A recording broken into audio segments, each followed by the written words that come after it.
Warning: due to the graphic content in this program, viewer discretion is advised.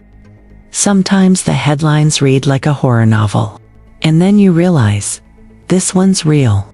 We begin in Louisville, Kentucky Park du Valley neighborhood. It's a Wednesday afternoon, not particularly remarkable. Just after lunchtime, birds chirping, sun out. Kids likely counting down the hours till summer freedom. But on Wilson Avenue, inside one house, the unimaginable was unfolding. Right now, a young Louisville girl is in critical condition after police say the child's own mother beat her repeatedly with a hammer. Police responded to a call just before 1 p.m. What they walked into would leave seasoned officers shaken. A 6-year-old girl beaten unconscious, suffering from multiple skull fractures and bleeding in the brain. The kind of trauma you don't bounce back from with a bandage and a popsicle. And the alleged attacker, her mother. 40-year-old Zina Bobdi was arrested at the scene and, move I'm still mentally processing, reportedly admitted to the attack. According to police documents, she stated that she frequently becomes extremely angry and struggles to control herself. Which sounds like a character flaw until you add the part where she hit her daughter in the head with a hammer. Repeatedly? Not once. Not an accident. Repeatedly? And just when you think it couldn't get more chilling, there's more. Her son, who, by the way, is still a child himself, physically stopped his mother from continuing the attack.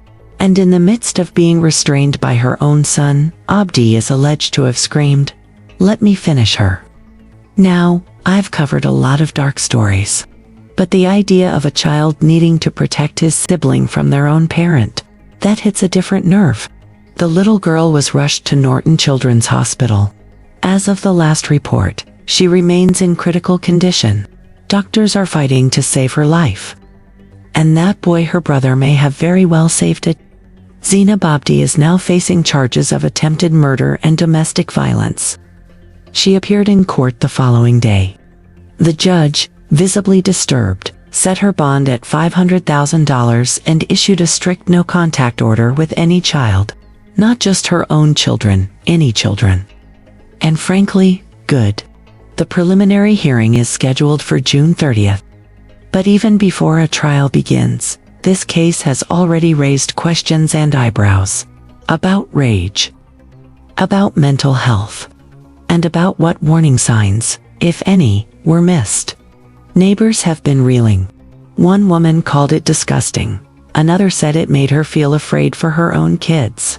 It's the kind of story that stops conversations because how do you process something so senseless?